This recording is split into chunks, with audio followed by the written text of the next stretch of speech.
Hi friends, నమస్తే. Welcome to lucky Khushi creations. మనం ఇక్కడ చూస్తున్న ప్లేస్ వచ్చి రామేశ్వరం అండి. రామేశ్వరం కూడా వెళ్ళాం మేము వెళ్ళినప్పుడు టూర్కి. రామేశ్వరంలో మేము ఇప్పుడు బీచ్లో ఉన్నామన్నమాట. మా వాళ్ళందరూ సముద్ర స్నానాలు చేస్తున్నారు చూడండి కొంతమంది.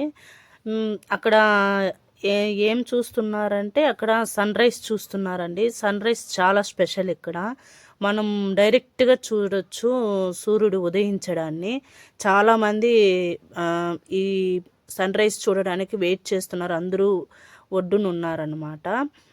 కొంతమంది మేమంతా నీళ్ళల్లో కూడా ఉన్నాం. ఇప్పుడు చూడండి తెలుస్తుంది, నీట్గా సన్ రైజ్ అవ్వడం కనబడుతుంది.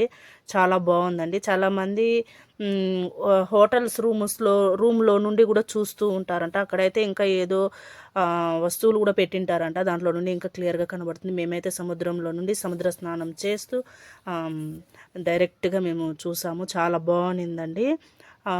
ఇక్కడ సముద్ర స్నానం అయిన తర్వాత ఇంకా గుడికి వెళ్ళాము. లోపల 21 బావులు ఉన్నాయండి. 21 బావుల దగ్గర మేము వెళ్ళి అక్కడ బావుల దగ్గర మనుషులు ఉంటారనమాట. ఆ నీళ్ళు కూడా మన మీద పోస్తారనమాట. లింగాలు కూడా చాలా ఉన్నాయి, నాకైతే పేర్లు తెలీదు.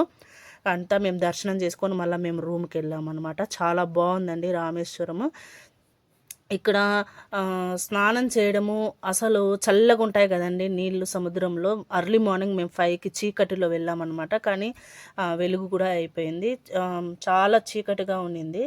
నీళ్ళు చల్లగా ఉంటాయి కదండి, కాకపోతే మాకైతే చల్లదనమే అనిపించలేదు. చాలా బాగుంది. మా టూర్ బ్యాచ్ అంతా స్నానాలు చేస్తున్నారు చూడండి. మీరు కూడా రామేశ్వరం వెళ్తే ఇలాంటివి చూడండి, చాలా బాగుంది. సన్ రైజ్ మెయిన్ చూడండి, చాలా బాగుంటుంది. ఈ వీడియో నచ్చినట్టయితే లైక్ చేయండి, షేర్ చేయండి, సబ్స్క్రైబ్ చేయండి. Thank you.